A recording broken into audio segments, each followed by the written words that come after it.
my name is Ena, and like Bill, I kind of started out not knowing what I wanted to do. And so I went into civil engineering, actually, as something to study because I liked black and white, right and wrong. I liked knowing what was the efficient and fastest answer to things.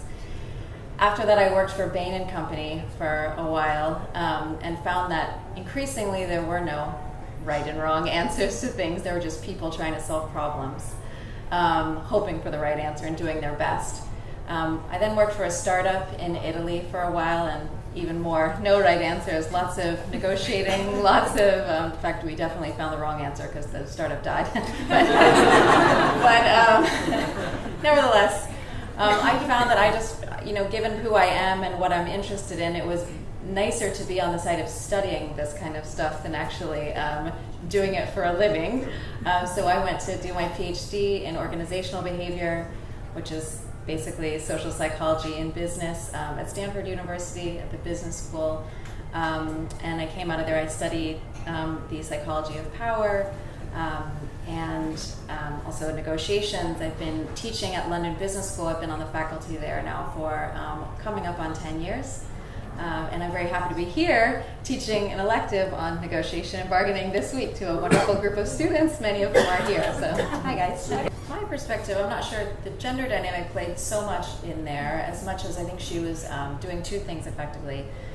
She was using emotion effectively, so I think emotion has an important role in negotiations, but that's not to say that you should be guided by your emotions. It means that emotions, when you use them strategically, can be very effective to communicate a point at the right time. She personalized the whole thing. So what's the price of your uterus? What's the price of your spine? So the moment you personalize it to that extent, the whole dynamic changed for me at that point.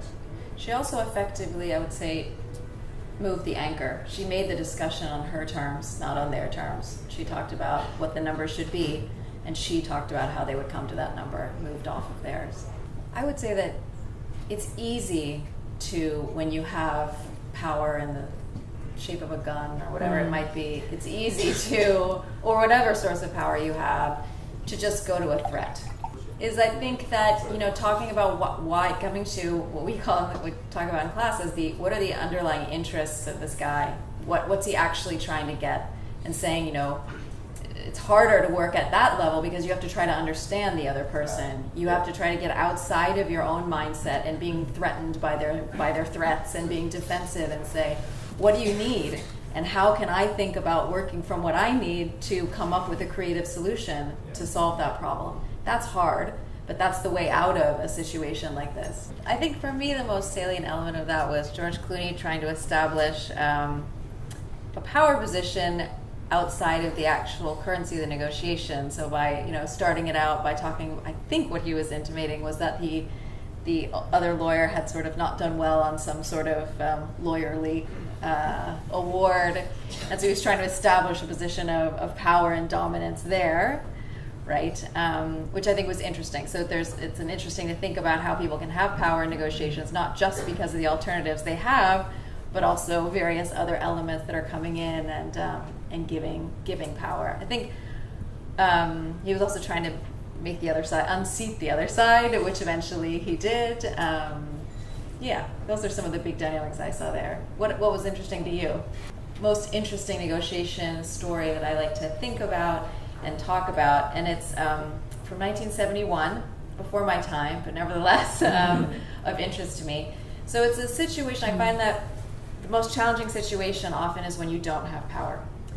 And Malta in 1971 was negotiating with the United Kingdom for rights to a naval base.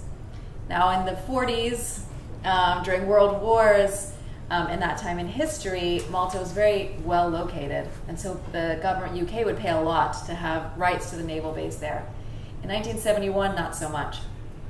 And so a lot of times when we think about negotiations, we think about it us versus the other side. But a really important way of gaining power is to think about who does the other side care about, and how can I get that person on my side, or at least bring that party into the negotiation. So they thought, who does the UK care about? And at the time, they cared a lot about Libya and about the USSR. And so what Malta did is called up Gaddafi, called up the USSR and said, do you want potentially to have access to this base instead? Or would you pay to have this be neutral? And all of a sudden, not only did the UK become very concerned, but NATO became concerned, the United States was very concerned, and all of a sudden the value of the base became much more important and much higher because Malta had the presence of mind to think about who else can I bring into this negotiation so that we can sort of improve our alternatives, but also make worse the alternatives of our opponents. And so they ended up getting a significant more amount of money for that base. And I like to think of that as sort of the next step in negotiation, what has been called 3D negotiation, thinking outside just me versus them. I think what you're getting at a little bit is how do you make a relationship. That part of it is establishing rapport, that this sort of stereotype that we have of the blustering, sort of demanding negotiators starting out and saying, give me this, or, some very aggressive first offers that we saw, for example, on the movie clips, that's just not, for the most part, in the kind of deals that we're going to be working on, that's not how you want to start. You want to start with, establishing rapport, not establishing distance, so that you can understand then what are the underlying interests, what's important to you, and then you start, some more assertive tactics. But you have to start out, as you say, with building rapport with the person, building trust with that person, rather than trying to build a gulf and trying to grab from them and make them defensive. The first part is, what do you do when they know a lot more than you do? And not to beat a dead horse, but you should do as much research as you can so you have some ballpark before you even walk in. And if you don't, tell them you need another couple days and activate your network and go onto the internet sites that have a lot of information about comparables that you can use in that situation. Because actually, getting to the second part of your question, women do tend to ask for less. And there's a reason for that. It's not sort of totally dysfunctional. It's that when women do ask for the same amount, if they're asking for a high number, they tend to be seen as more aggressive than a guy who's asking for the exact same number, which is unfortunate. Right, because it exacerbates this salary gap that we have. And so one way that people have found works well for a woman to be asking for the same number and not be seen as equally aggressive, as more aggressive than a man, is to say, I did a lot of research and I've asked other people what is a reasonable number, and what I've been told is that this is a reasonable number to start with.